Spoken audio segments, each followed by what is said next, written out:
Firstly, good morning, everyone. Thank you for kind of joining our Copilot webinar this morning. As Mark said earlier, just as a bit of housekeeping, the webinar today is being recorded. We are also kind of transcribing the webinar with Copilot as well, so we'll be able to show you some of the kind of the features of that towards the end of the webinar, and actually show you things like the transcription and how we can interrogate today's webinar. What would ask is if you could kind of keep your microphones on mute. If you've got any questions throughout the course of the session, please pop those in the chat. We will have time for a Q&A towards the end. And like I said, if there are any questions at all, please feel free to shout out. As introductions, so my name's Charlie Griffiths. I'm the Director of Technology at AAG. I work really closely with our customers from an IT strategy perspective, and certainly talking to lots of people at the moment about implementing Copilot and actually the process involved in terms of doing that, and potentially some of the risks involved with that as well. So that's kind of where we'll start off today. And joining us on the webinar today, we've got Louis Graham, who has kindly joined us from Westcode Cloud. Westcode are one of our kind of key partners, in terms of all things Microsoft. And he's actually going to be kind of showing us some really cool demos from showing off the capability of what Copilot can do, or certainly some of the capability of what Copilot can do. Really, hopefully, to start kind of get those kind of creative juices going. So, really, thank you very much for joining us this morning, Louis. Kind of really appreciate that. No, thank you for having me. Pleasure to be here. Okay, Mark, are you driving the slides? I am. So do you want to go to the next one? Yeah, just pop through to the next slide, please. Okay, so Copilot for me is probably the biggest advancement in technology that I've seen. I've been working in kind of the IT industry for 25 years. And I think it's kind of one of the biggest leap forwards that I've seen in that time. So some of the automation that we can start to do, and actually opening up really kind of advanced technology to non-technical users. So actually having a tool where you can just ask it to do something in layman's terms, in plain English, and it will be able to do it for you. And the art of it really is actually, I think, really learning to talk, to Copilot in normal language. I think sometimes we're just trying to overcomplicate tasks of what we want it to do. I think one thing I just kind of want to point out from a security aspect is one of the common questions I kind of get asked is what's the difference between kind of Copilot and something like ChatGPT. Now, what we're going to be showing you today is Copilot for Microsoft 365. But fundamentally, ChatGPT is an open source AI tool that uses something that's called large language model. In plain English, the security aspect of that is what I've seen is people putting sensitive data, sensitive information into ChatGPT and getting it to analyze information for them.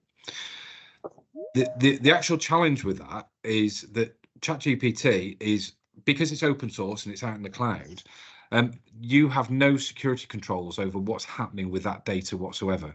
So people are publicizing information in there with no with no controls over who then has got access to that data. And ultimately, because it's an AI tool, it starts to learn from the data that you put in there.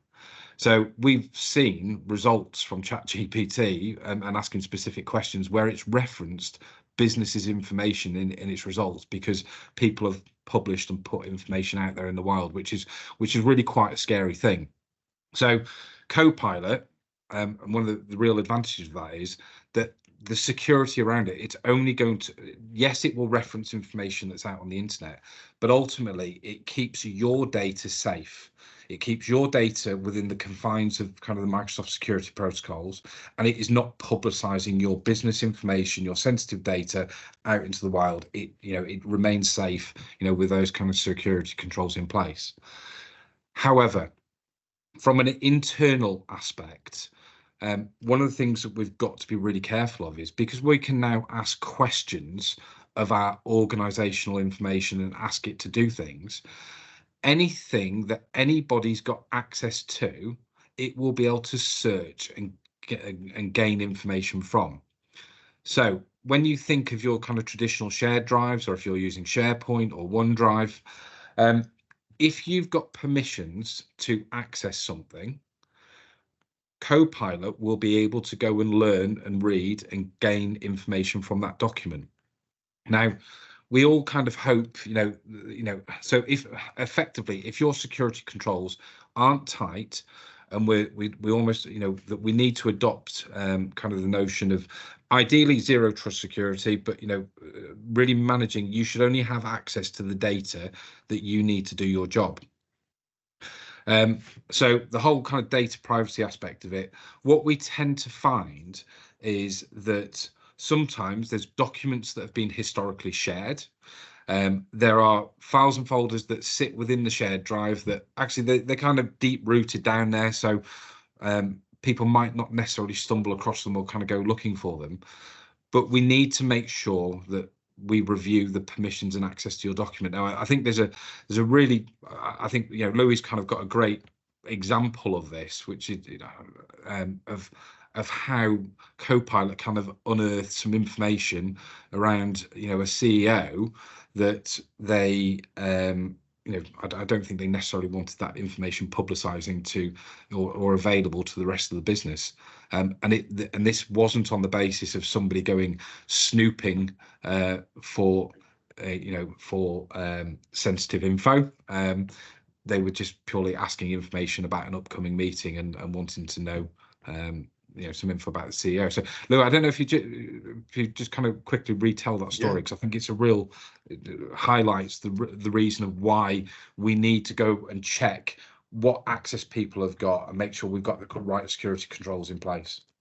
Yeah, definitely. And it's not elevating anyone's access, not giving them more access. They're just able to search information quicker. But that example that you're referencing back to, I heard it from a Microsoft employee directly. A 300 user organization decided, right, we're going to go with Copilot. We're going to put it on all of the users. And one thing that you'll see in a little bit is we can get it to search our calendar and get us ready for upcoming meetings.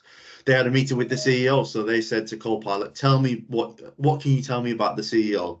This person that I've got a meeting with, he said, oh, the CEO's been at the company for this long. They're reporting to the managing director. They have a team underneath them that include these people. As well as that, it then came back and said, oh, they also went through a divorce. Within that divorce, this happened and this happened. The person in the divorce was this person and this person. Now, for some reason, that CEO would have put that onto SharePoint in a folder or a subfolder. No one had gone snooping for it, as Charlie said. They hadn't gone looking for it, but something that I'll try and get across is artificial intelligence isn't very intelligent. It will do what you tell it to do, but if you've got access to something that you shouldn't have, it will just pull that information through. Yeah, perfect. I say I've seen kind of various different examples, and I recently did an audit for a client of looking at their file and folder permissions, and there was a job offer letter. So it was in a secure SharePoint site, so that only certain people had permissions to it. But somebody had created a sharing link to a job offer for an employee, which obviously contained kind of salary information and such like. But when they'd created the sharing link, rather than just sharing that with a specific person, they'd shared it and created an organizational sharing link. So inadvertently, they had now opened up that document to be effectively searchable. And if somebody asked the question of, what salary would this employee, does this employee get, it would actually be able to reference information within the job offer letter. So not accessing payroll, but because somebody had inadvertently shared a file, that information was now kind of searchable and indexable. Well, it was now searchable. So just a couple of real examples of why, before we kind of jump into using Copilot, that we just need to make sure that we've got the right level of security in place in terms of accessing those documents. Perfect. Do you want to skip forward now, Louis? Yeah, so this is onto my slide. So just before we get onto that, we'll get into my bit now, and then I'll talk about Copilot and why do we need it and what the use cases are. And as Charlie said, we'll go into a live demo. So I'll show you a live environment, some of the things that you can ask, some of the things that you can do, just to try and get those creative thoughts flowing on how it can be augmented into day-to-day work within your organization. But AI is not a new thing, and machine learning isn't a new thing. I know as a particular customer, and they said, I don't like the term AI. AI is just something, a buzzword that people have created. It's called machine learning. Machine learning has been around for a lot longer than we think, not just within the working lives, but day-to-day lives. Within your phone, you've got auto-predictive text. That's machine learning from the text that you put in previously, and give you a prediction for the next one. Within PowerPoint, we've got something called PowerPoint Designer. But from Microsoft, we've had machine learning since about 1997. Now, a bit of a controversial figure when I show this next page. Some people boo and throw things at the screen, turn off the machines. But the first machine learning that we had from Microsoft was actually called Clipper. Clippy was there in Word in 1997. That popped up every now and again, probably too often, and it was there to essentially give us recommendations how we could make our documents better, how we could create our Word documents better, get our punctuation correct. It's a very early form of machine learning, very form of that helping hand, but we've had AI and we have been utilizing AI for a lot longer than you may first think. Just the way that we interact with it will now be changing. Now, as Mark said, we've got a few polls, so you should have the first poll up now, but it's just to understand where you are in this AI journey. Are you just knowledge gathering? Are you piloting? Is it something that you're looking at doing? Or it's just you just want to have a look, but it's not something that you're looking at doing within the organization currently? Now, Microsoft being Microsoft, like to make things confusing, not just for me, but for you as well. So Copilot isn't one product. There isn't one Copilot you get on everything. If you go into Bing or into Edge, the browser, you'll have Copilot for the web, where you can have, as Charlie said, AI in a safe environment. Copilot for Microsoft 365 is something that we're going to be going through today. That Windows Copilot element, I don't know if anyone's on a Windows 11 device, but you now have Windows Copilot on there. All Microsoft new Surface devices, anyone that's on a Surface device will have a Windows Copilot icon now on the keyboard. This, I was at an event yesterday and it was told that we have 22 different Copilots. I can only see it ever getting bigger, only see it ever getting more confusing, unfortunately. But this was just to give you a bit of ground and a bit of understanding that Copilot isn't one product. It's not just one license that you buy. It is a product across the full Microsoft 365 stack. Now, going into Copilot for Microsoft 365, we'll look at some statistics. We'll look at why do we need it, and then we'll go into that live demo. But first off, why do we need it? Microsoft have made this new tool, but why should me as a user, why should you as a company be bothered about it? What is the reason for it? Microsoft do something twice a year, and it's a study that you can go and find called the Work Trend Index. Last year, what they found was modern workers are in digital debt. Now, that's probably not a term that you've ever come across, not something that you'll ever seen. But digital debt is the fact that modern workers have too many data points to process than they have time in the working day. Now, what does that mean? The overburden of inefficient Teams meetings, overburden of emails, all blockers to employees' creativity and productivity. 64% of people said that they struggle with all of those things that I've just said.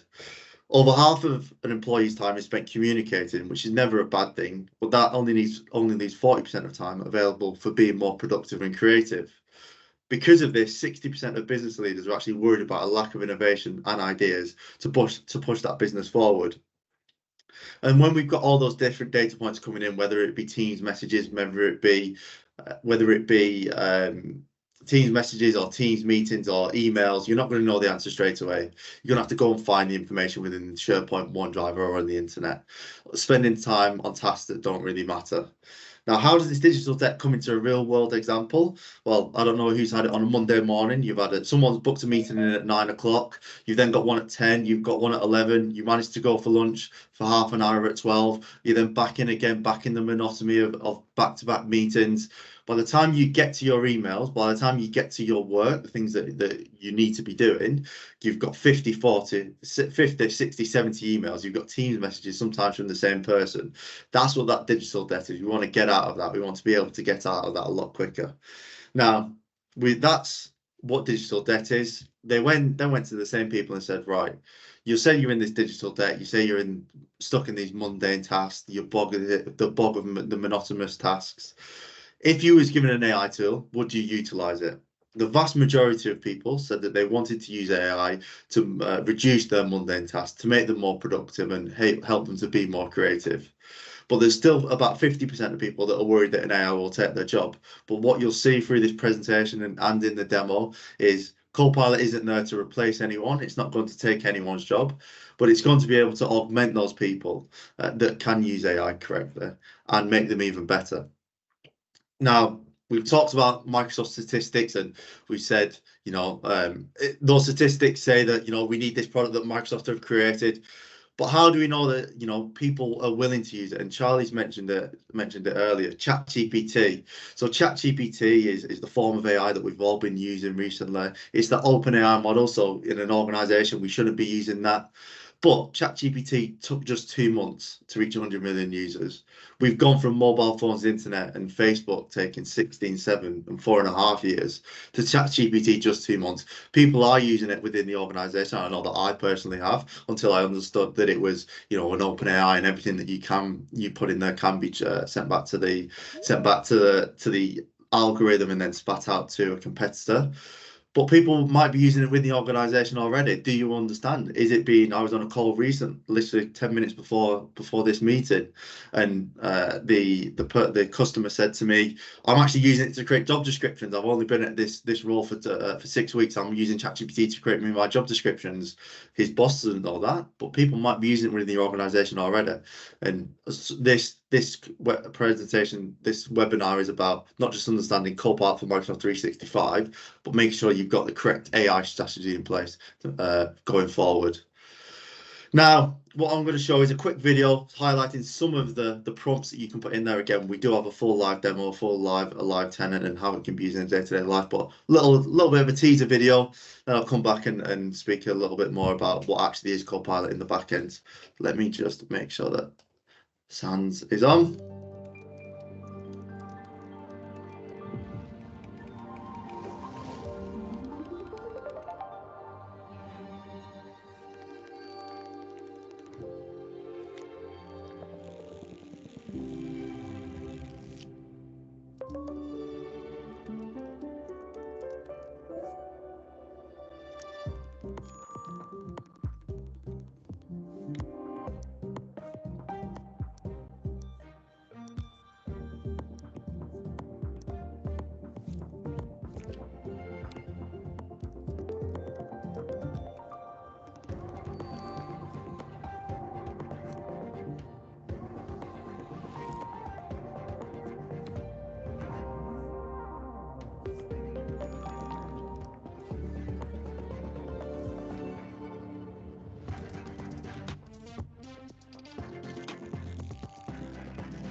Sorry about how Microsoft that is. I don't like showing that video, but unfortunately the other one is even worse.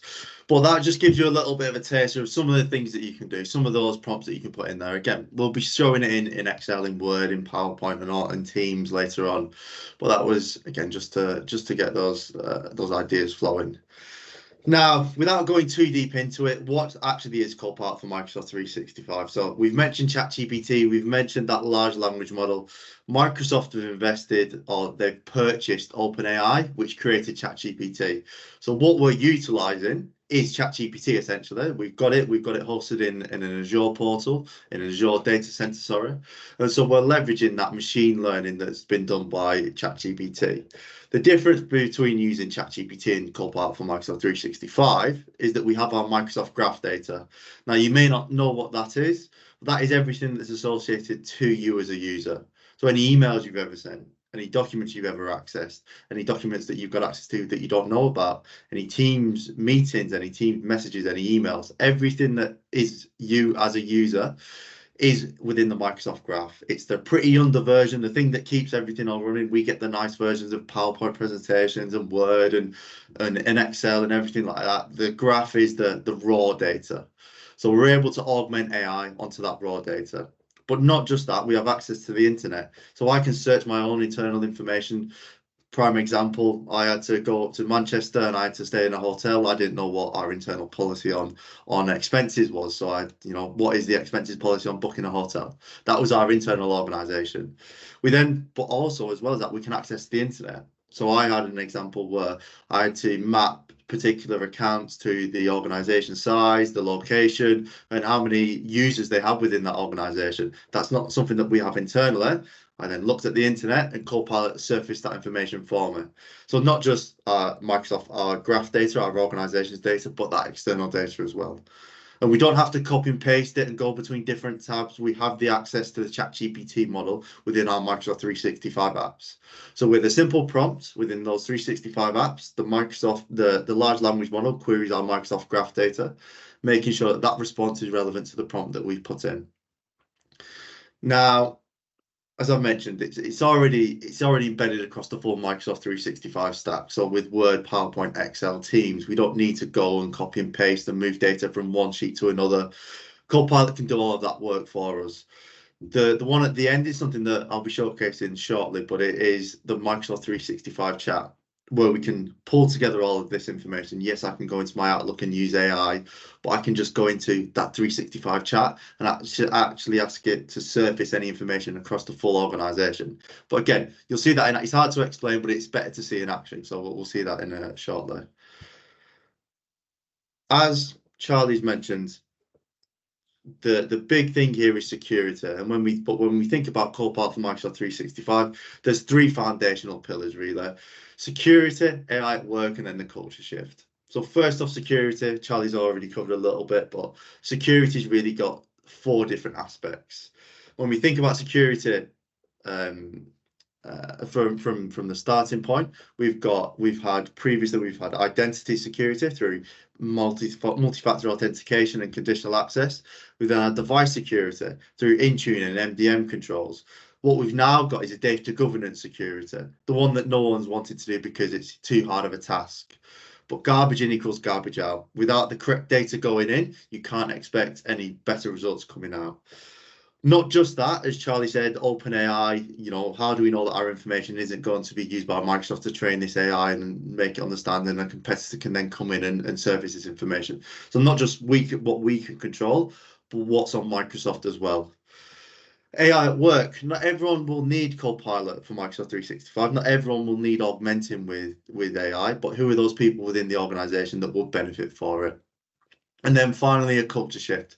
It's not something that you can switch on and then expect to be an expert at. It's something that we've all got to think about and we've all got to go into and learn a new skill. But again, get onto that in a little while. We've already mentioned the security foundation from what we can control, making sure our data is secure, garbage in equals garbage out. But from Microsoft, I wanted to just put this out there right at the start. Corporate data is corporate data. Any prompts or responses or documents that you reference won't be trained back to this large language model, won't be sent back to Microsoft so they can start ingesting your information and give it to a competitor. I can show you a nice graphic, but it gets really confusing because as we've ever through Microsoft, it's flowing and going from everywhere. But corporate data is corporate data. Any prompt, response, or document that you reference will never leave your organization. It will never leave your region. So if you use Copilot for Microsoft 365, it won't leave the UK region, and if you're in Europe, it won't leave Europe. So we're sure that that data is not being used, it's not being leaked, and it's not being trained, not training this AI in the sky. Now, getting onto the AI at work, and this is where I'll do that demonstration, but I just wanted to set some groundwork. When we talk about AI at work, I was recently at an end customer event, and someone came up to me and said, you know, I've been tasked with sort of automating a process. We get an email come in, there's someone in the finance team that's then got to take the invoice number from that email, put it into our CRM system. Once they've then done that, they then email out to the account manager to say that an invoice has come in. Once that's then done, they need to copy and paste the folder, the document within the folder, into a SharePoint page. Can Copilot do that? That, as I mentioned at the start, is an automation piece. We want to automate a business process. Is Copilot there for that? No.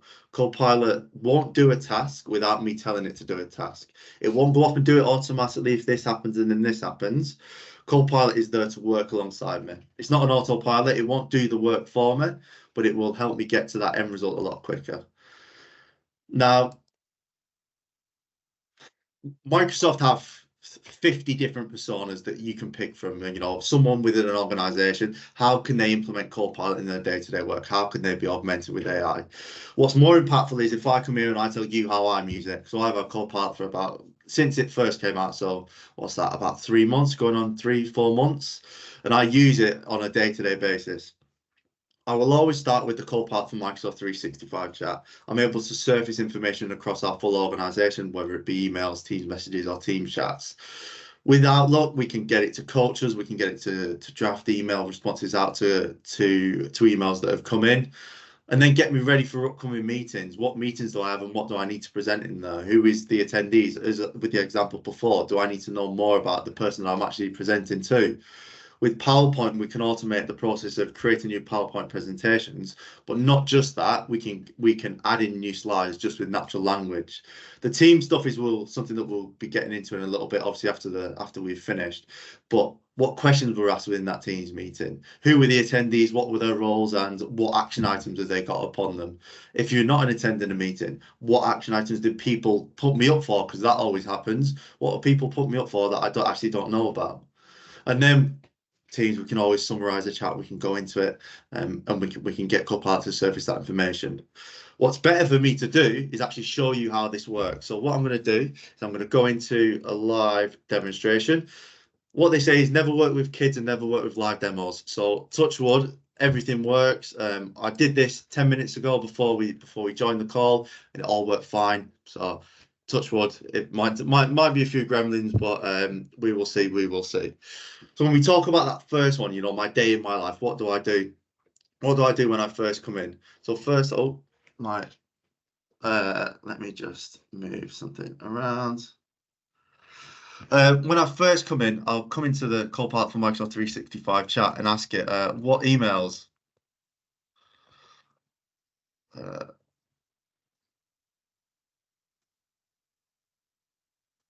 What emails I've received. What I'm going to put is this week, because again, this is a demo environment. This is not a live environment. But what it will do is it will look at my emails. I don't have to go into those emails. I don't have to try and find the context of those. What emails have I received today? What emails have I received in the past 24 hours? I might have been out at multiple customer events. I might have been at a partner event. I might have been in back-to-back meetings, so I've missed some things. It's now picked up those emails and it's given me connotations to those emails, so I can go straight to, right, we've got a refund, we've got a demonstration, we've got another demonstration, we've got a grand opening, we've got an email thread that's going along. So we've got references to these documents, not just to show us, right, this is what the context of that email is, but here is that email in more detail. Now let me look at that complaint email. So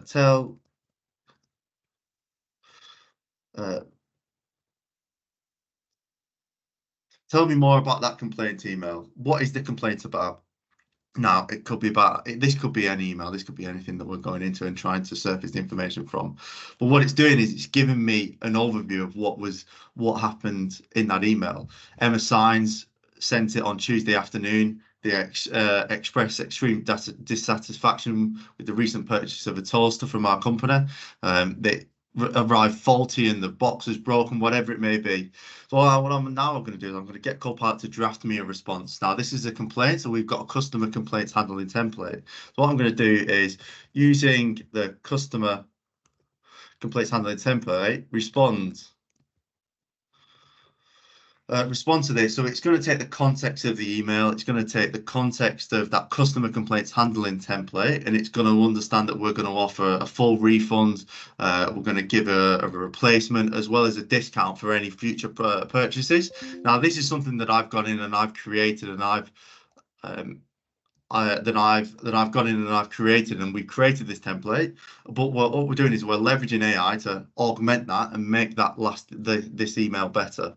Now, unfortunately, currently you can't open in Outlook, so I can't go straight and tell it to open in Outlook. We can copy and we can paste it, and we need to put our name in here, but it's picked up our number, it's picked up the email address that we've got in that customer complaints handling template, and then again we've got the reference going back to it. So I'm going to leave this for the moment. I'm now going to go into Outlook and I'm going to respond to an email in a different way. So here we've got a long email thread. I don't know if you've ever had it where you've been looped in an email at the right at the last second. You don't have a clue what's going on. People have been conversating back and forth. So if we go bam, this has been going on for a couple of weeks. What I'm going to do is I'm going to simply hit summarize with Copilot. It's going to look over this full email. It's going to understand what's been said and who it's been said by. It's going to give me a high level overview. I don't have to go in there and try and find out right who said what and what suggestions have been mentioned and whatever it may be. But here we can see obviously it's a brainstorming for a grand opening at a new location. We've got Lee suggesting things. We've got Grady, Adele, Alex, and then it's been sent over to me by Chris and Louis to try and get my input on it. What I can now do is I can now go in and so I've got a brief overview of what's actually going on. And in my day today, I said that I didn't do this and I don't do this. But if you wanted to do this, this is where you can use AI to respond to emails. Currently, there are roadmaps for it to be able to link into documents, but currently it's just as you'll see in a minute. We've got this little Copilot icon at the top, and I've got a draft of Copilot. So I'm going to draft a response to this email. So what I'm going to get it to do is that first of all, I'm going to get it to thank the team individually and suggest we start with a social campaign. I can then change the tone of that I want it to be. I can make it a poem if I really wanted to annoy whoever's going to be reading it. We can change the length so it's really short and sweet, medium or long. Make it more direct, make it more casual. In this example, I'm just going to keep it as formal. I'm going to ask it to generate that. So it's going to look over the email. It's going to look at all those different responses from each user, and it's going to thank them individually. It's going to go line by line and go, right, thank you, Lee, thank you, Alex, thank you, Nesta, thank you, Grady. Now, every time you do this, it will be slightly different because it doesn't remember anything it's done before. But we've got an email that we can go in, we can edit, we can I can ask it to make it more formal, add more information on the social media campaign. But what we've done is we've gone from nothing to something, and that's what you'll see throughout the demo that we'll be doing today. You'll go from nothing to something that you can edit and hone within a couple of seconds. Now, it's actually quite long. We've gone into detail with every different person that's within the email thread. So what I'm now going to do is I'm now going to click this icon up here. I'm actually going to rewrite it. So I'm going to just thank the team for the ideas and then suggest we start with a social campaign. So I just want it high level. I don't want you to go into too much detail. Just tell them that they're good for the ideas, and that's the one that I've decided that we're going to go for. So we've gone from that paragraph where we're thanking everyone individually to a short and sweet paragraph. What I'm going to do is keep it just for the purposes of the demo. I'm now going to go up to Copilot and I'm going to do coaching with Copilot. I'm going to get Copilot to look at this email and actually coach AI. Where has it gone wrong? Now, for me, I use a lot of abbreviations. Sometimes I put a lot of words into an email when it only needs to be quite small. This is where I'm adding more value. It's able to improve the end quality of my work. It's able to improve. I'm creating the content, but Copilot's just improving it, just making that little bit better. So what it's come up with is this isn't very confident.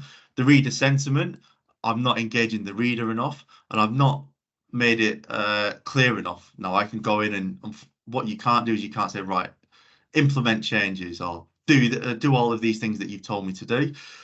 You will need to go in, you will need to re-edit the email, and then Copilot will go off the back of that.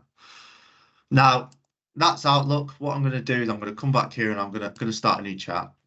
So what meetings What meetings do I have today? So something that always happens to me, someone will put me in a meeting and I don't know about it. What Copilot in this instant is my personal assistant. So when I walk through the door, again, first off that I walk through the door, they'll hand me those emails that I need to be responding to, that I need to go back to, that I haven't got back to. What I'm now doing is saying, what meetings do I have today? What meetings do I need to know about? Is there any information in those? So again, here we've got a few meetings. We've got the webinar, meeting with the software team. We've got a Copilot demo with Peter and Faye. And then we've got another one later on with myself and Jane. So now I'm going to say, actually, right, tell me more. Tell me more about the demo with Peter and Faye. What it's now going to do, it's going to look at my organization. It's going to go to my emails. I don't know if you saw earlier that I had an email from Peter and Faye saying that they wanted, maybe we haven't put that correctly. What emails I have from Faye and Peter.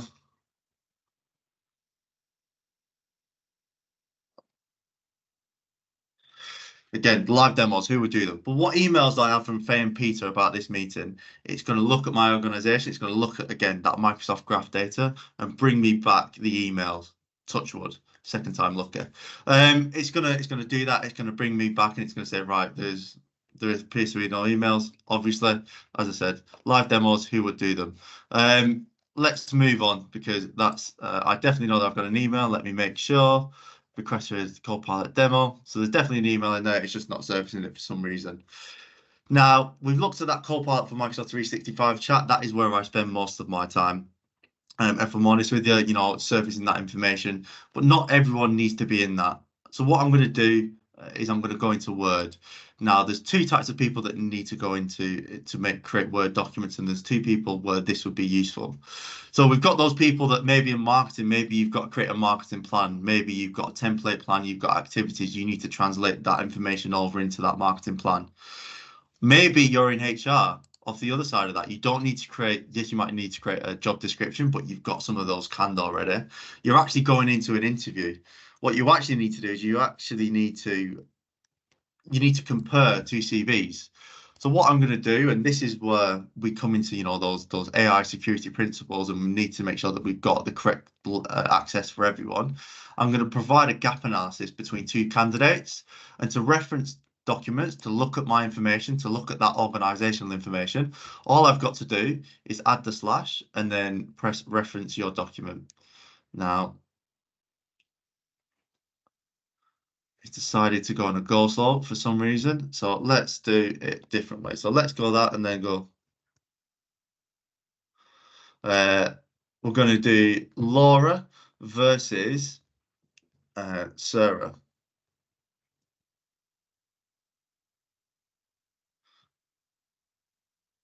Sarah, and then versus a job description, which is a cyber.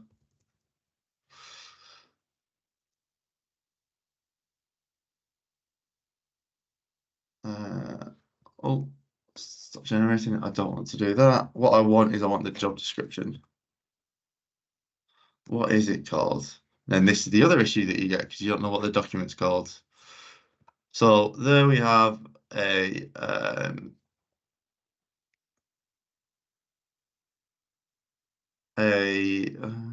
where has the document gone?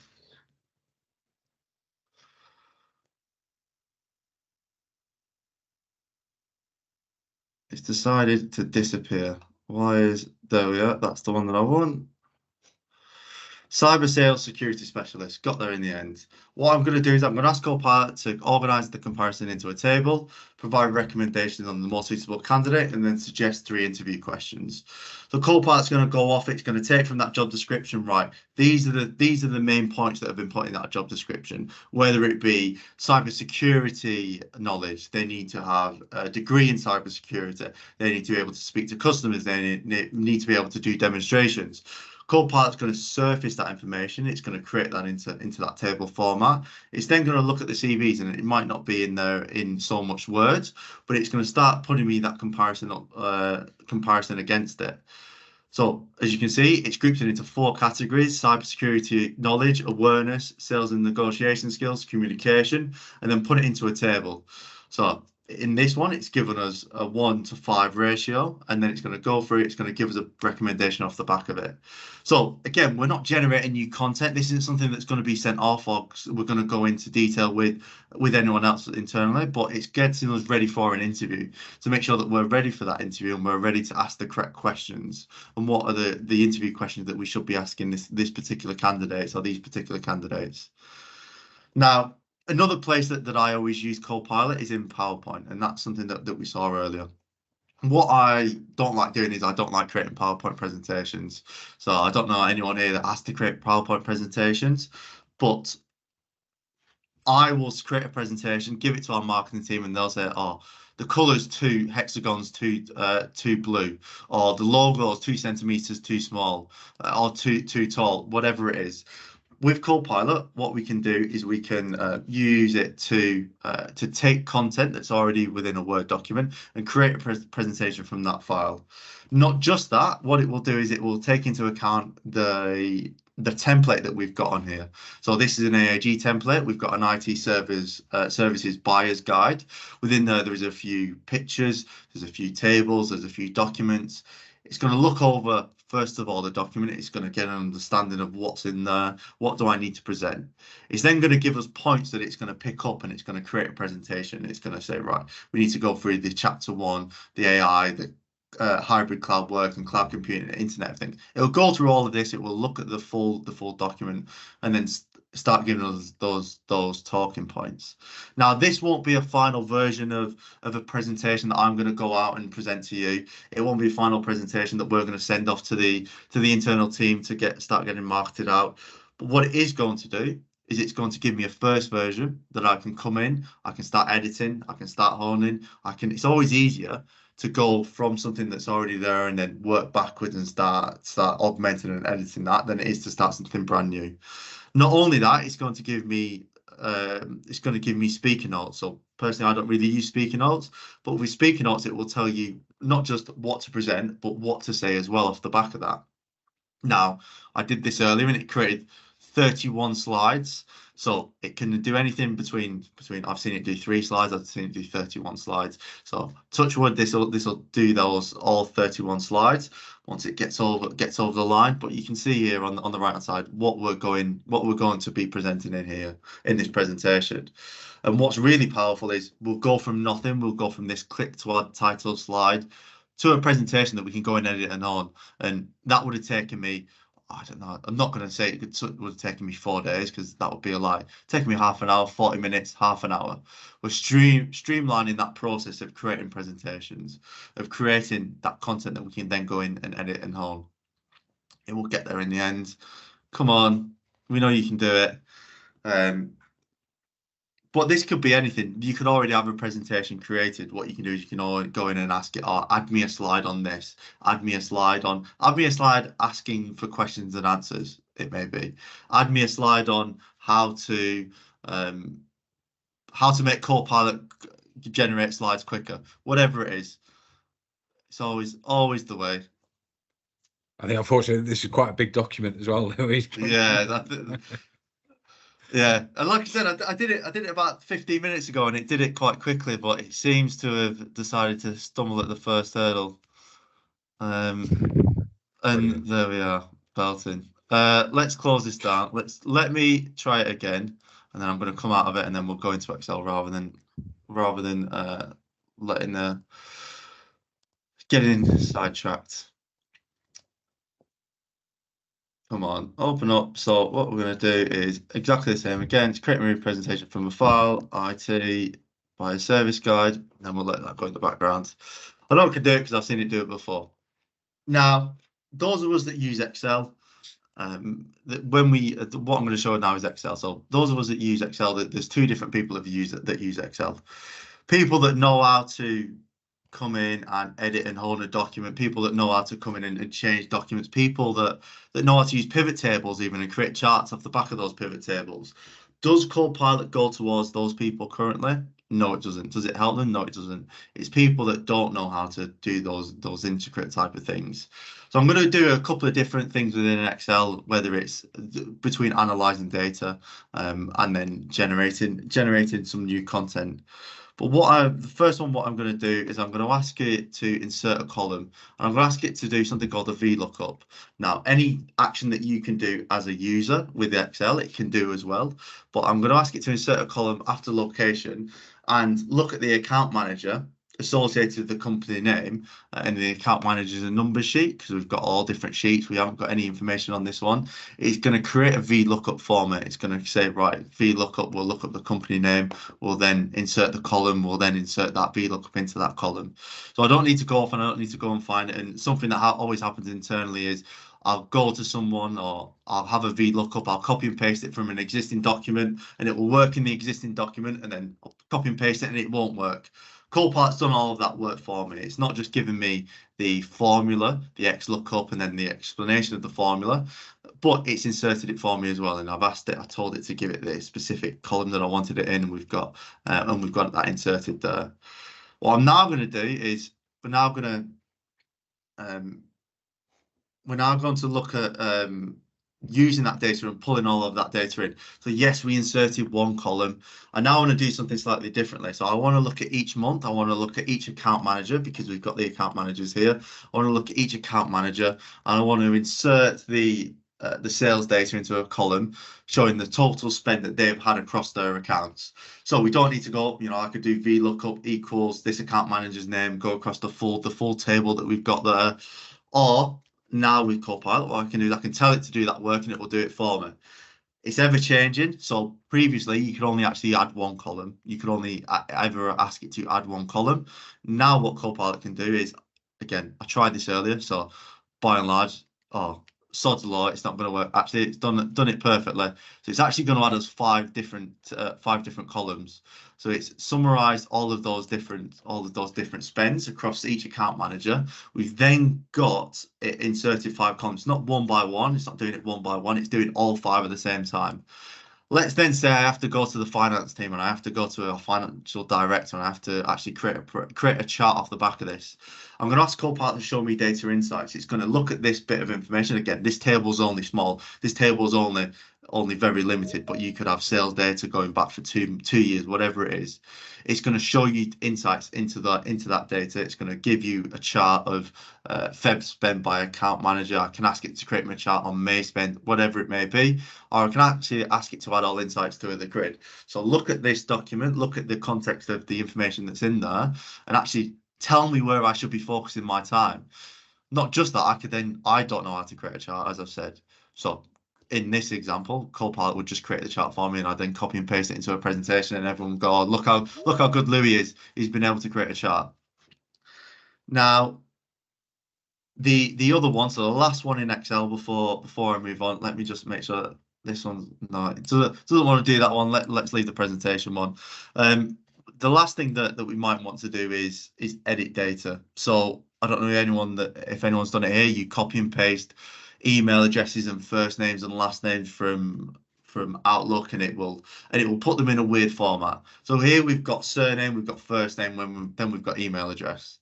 What I'm going to do is I'm going to get Copilot to split all 3 of those. So add me split out.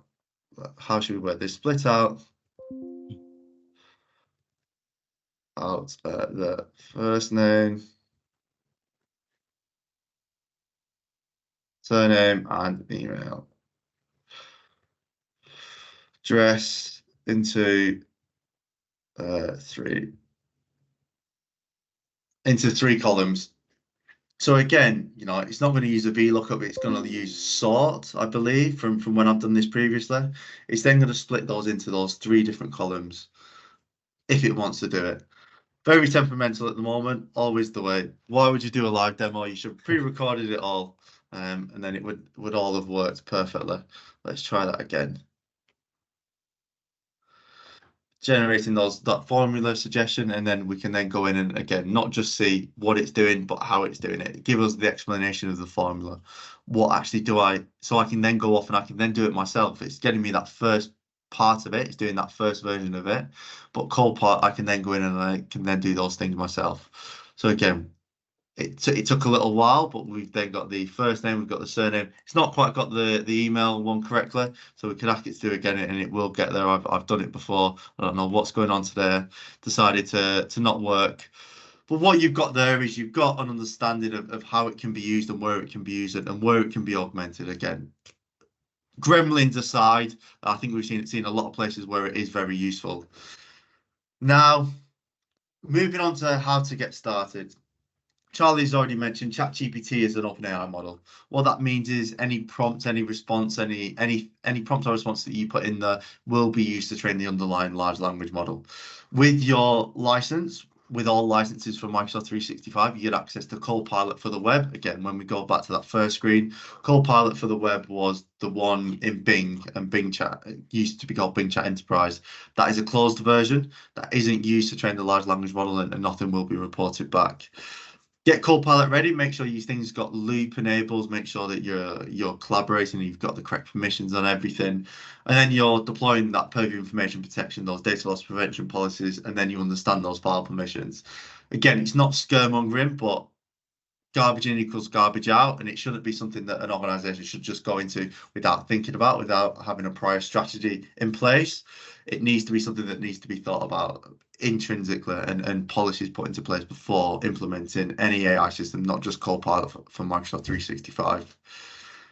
Now, I'm going to just cover the culture shift at quite very high level, because I understand that we're getting close to time. I was given Copilot and I had it for about 2 weeks, and I was just sat there going, yeah, right, cool, this is nice. What do I do with it? It's a learning curve, and I'm sure that both Charlie and Mark have got Copilot. It's a learning curve as to when to bring that AI person in. Yes, you've got a personal assistant, but how do you know how to delegate out to that personal assistant? I'm not a team manager. I don't have a team underneath me. I've never had to learn that skill. So off the back of that, the people that are the best people to leverage Copilot is those with that skill of being able to dish out tasks to the individual teams. As well as that, it's a constant task of how do you word the prompt. So we worded a couple of prompts incorrectly. What can you tell me about this meeting? What emails do I have about this meeting? We need to understand that we need to structure it. AI will, again, it's not very intelligent. It will look for what you ask it to find, and it will pull that through. Now, again, getting very, very close to the end from my content, so not much longer that you've got to listen to me, luckily. But when we take a step back, I just wanted to highlight those different versions of Copilot and ones that you can use. So if you go into Bing on your personal account, you'll have access to ChatGPT, you'll have access to the internet, but it won't be protected, and you'll see that in there. It won't say protected, but you can leverage AI. I think you get up to 5 chats around that number, and you can leverage AI in your personal life. We then sign in with our work account and we get access to the internet. We get access to that AI, ChatGPT. We then get commercial data protection. So if you're not ready for that Copilot for Microsoft 365, you know that people within the organization are using ChatGPT, steer them towards that Microsoft Copilot, that one that's already in the browser, that's already included within your license, that you can then start to leverage. Now, I'm not going to lie, I have to create posts for LinkedIn. I don't like creating posts for LinkedIn. You've got to be very marketing, very, very elaborate, very dramatic. I just create a short LinkedIn post. This is what I want to post. I ask Copilot to do all of that pretty enough for me. Again, that's where I use it in a personal/work life. But it's just good to, I know someone that just job descriptions off the back of it. It's a good grounding point. We then have Copilot for Microsoft 365 at the end. So we're inheriting the enterprise security and compliance, as we've already said, but that needs to be set first for us to inherit that. And the reason that we need to inherit it is because we have access to that graph, all of that underlying data we have access to. We then have the integration into the 365 apps, so we don't have to, copy and paste as I've already mentioned. Now, the reason that you're all here, what is it worth it? What are people actually saying that have got Copilot? So that first one, people are more productive. So not just people are more productive, it actually improved the end quality of the work. So 68% of people said it improved the end quality of their work, and then 70% of people said it improved their productivity. We then look at those people on the last statistic, people that were in Teams meetings and collaborating a lot. they was able to catch up on work outside of those meetings 4 times faster than those without Copilot. So be able to get back into emails, get back to customers, get back to people that they needed to get back to. And then when we look at the middle statistic, what is the return on investment? Return on investment won't necessarily be that you'll have £10,000 in the bank at the end of month 1. You're not turning off a service to turn Copilot on. What the return on investment is time saved, and what that time saved enables people to do is be more productive and creative. What does that look like tangibly? On the study, so these statistics are taken from a work trend index again. From that work trend index, the average time saved was about half an hour a day, 2.5 hours a week, 10 hours a month. Now, if you take the average salary, how much time do you actually need to save to get return on investment? The average salary in the UK is about £30,000. You need to be saving 1.5 hours a week, 1.5 hours a month to get return on investment. So we're timesing that by 10, and then this is only the starting point. This is someone that's utilizing Copilot within their emails or in the Teams messages, whatever it may be. But this will go on and on and on. That time saved will get bigger and bigger and bigger. The more that we're able to utilize it, the more that we understand it, and the better that we get with it. I suppose now, Charlie, have you got the transcript? Are you able to do that Teams? Yeah, Teams demo? I'll very quickly. I'll very kind of quickly share my screen. So we've been running Copilot throughout the course of the webinar. I wouldn't say for a webinar where it's kind of all informational aspect that the meeting notes are particularly great, but I think one of the things for me, so I've been using Copilot for about 3 months as well. And one of the biggest advantages I've had right from day one is using Copilot in Teams. So I attend an awful lot of meetings. There's an awful lot of actions that come off the back of those meetings. So actually spend a lot of time talking in those meetings generally as well. So you normally finish a meeting, then have to go and write up your notes, then send an email to somebody, make sure you've got all those action items, make sure you include all those different people in the email itself. And because Copilot is transcribing everything that's been said, it listens to the conversation. It understands the context of the conversation that's been taken place, and you can start to ask it for things like follow-up questions, etc. as well. So I've used Copilot during interviews. So as an example, I was interviewing somebody the other day, gone through the course of the interview, and then I've asked Copilot, and you can see here it gives you the ability for prompts. During that interview, I asked it for suggest some follow-up questions. The questions that it gave me were absolutely on point to the context of the conversation. In terms of showing you today, what I can ask it to do is do things like generate meeting notes. So again, what this should do is kind of give us a very brief summary of what has been discussed today, the kind of key points of the webinar, etc. So you can just kind of see this kind of very quickly popping through. I don't know why I used the word very quickly, but so what we can see here is I've now got the key topics of everything that's been discussed. Me talking about kind of security, we've got the aspects of the Copilot demo, we've got the, when Louis spoke about the adoption and return on investment, any particular action item. So it has, it's picked up some sections of kind of information that's contained within the demo. But what I would say is in a normal meeting, I've found this to be super accurate.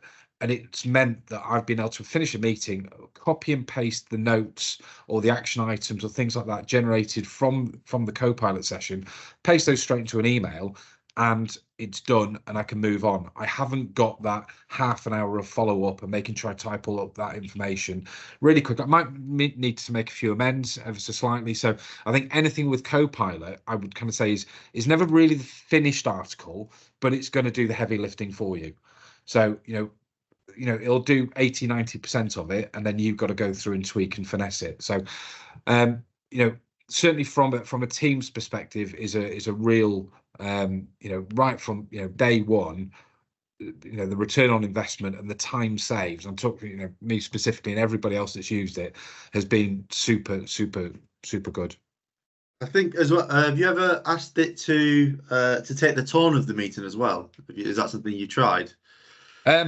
No, not that specifically. I've not tried that one. So it was something that I didn't even mean to do. So I was in a meeting and I asked it to give me, to tell me what had happened in that meeting. And I was in with a customer. The customer was pretty annoyed about something. It said, oh, this person's annoyed and dissatisfied. They've used profanity and sarcasm multiple times. They don't seem to be very interested, but they're open to new ideas. So I suppose off the back of that, it goes twofold. We've now got to be careful on what we're saying and how we're saying it, but it can pick up not just the context of what's been saying, but what you're saying it in as well. I've seen the sarcasm one a few times. I've seen in that people aren't too sure on the way forward or how they can deliver something. So it can work two ways. Yes, it's good, and I use it definitely the way that you do to create those follow-ups. And CRM systems, we've got to create a follow-up in our CRM system. I hate doing that. I create sitting there, trying to remember what I've done 2 weeks ago. Copilot does it all for me. Look, just kind of where time. Can we just kind of skip on to the last slide? The last one. That's okay. Yeah. So what to do next? So one of the things that we do at AAG for our clients and kind of any prospects is to do a Copilot readiness assessment. So that involves really coming in, doing a really deep review of your kind of security controls that you've got in place, kind of giving you advice and guidance of firstly identifying where you've got sensitive data, because actually there's a whole series of questions that we kind of go through, but identifying where your sensitive data is. So there'll be certain areas and certain SharePoint sites that we want to exclude from being searchable within Copilot. So using the example of somebody's divorce information suddenly being referenced when somebody's asked a question within Copilot itself. Doing a review of things like those sharing links that have been created. So in the example that I said earlier, that actually a job description had been shared with an organizational link. So we've got a process that we'll go through and actually check that there aren't any kind of open doors or information that's been inadvertently shared, or where there's kind of training that's needed in terms of supporting that moving forward, that making sure that people are using Microsoft 365 in the right way and that you've got the appropriate security controls in place. Where that kind of stems onto is there's some automated things that we can do within Microsoft 365 to help you protect your data. So what most people don't realize is there's tools like Azure Information Protection and data loss prevention. So we can get your system to automatically detect and identify and apply data labels to sensitive information. So to give you an example, if you've got a folder that contains HR information or a file, that's been saved in the wrong location, we can actually get the system to detect that particular Word document or that file contains financial information, a driver license information, and personal identifiable data that we can apply a label to that stops Copilot from being able to search it. So really looking to put those controls in place to mitigate any risk of kind of data leakage around that. So we've got a really detailed process that sits alongside it. The advice that we kind of give to people is if you're a business owner or senior, within the senior leadership team, and you want to just play with Copilot to start with, great. We've got lots of customers that are doing that where we haven't got the concerns around less concerns around the data security within your organization. But then, as an example, straight from this webinar today, I'm going to go to one of our clients and I'm going to sit down with individuals within that business and understand what they do in their day-to-day roles. By understanding what they do day to day, we can then identify where there's opportunities that Copilot can automate some of those processes or make things more efficient, and ultimately that there's a return if they're going to buy that person a Copilot license, and how we can make their job easier and make them more productive. So it's really, I would kind of say it's not something that you necessarily buy for everybody in the organization, but there are key roles, there are key functions that there are huge efficiency gains to be had, and will help you identify those. Again, going into that scenario of you don't know what you don't know. Really apologies, for slightly overrunning in the webinar this morning. Really appreciate, kind of everyone kind of staying behind. If you are interested in kind of going through that readiness assessment, or you want to kind of talk to us in more detail, please feel free to either give us a call, or if you drop an email through to charlie@aag-it.com, either myself or one of my team will kind of pick that up, and we'll set up an introductory call with you. We'll take you through in more detail, those kind of security considerations that we need to get in place. And if you want to get up and running with a kind of with a Copilot license, we can do that super quick, so that you can start to use the benefits of some of the tools there. Once again, Louis, really appreciate your time today. Thought the demonstrations that you did were absolutely fantastic. I've used the PowerPoint thing numerous times. Don't know why. That's not saying there's not always, the odd. There's not the odd gremlin. It's always the way, isn't it? Like I said, live demo, they weren't going to work. Go. I don't know why we even tried it. So yeah, I've managed to. Here's one I made earlier. I'll just so that people can see it, and it does. This is exactly what Louis was talking about. But yeah, I'll flick through while you're finishing off, Charlie, just so that people can see. So, like I said, once again, thank you for everyone for your time this morning. Really, thank you to Louis and Mark, for helping kind of put this together today. Feel free to reach out to us. We're here to help. And enjoy the rest of your day. Thank you, everyone. Thanks, guys. Yeah, thank you very much. Thank you. Thank you very much. Great presentation.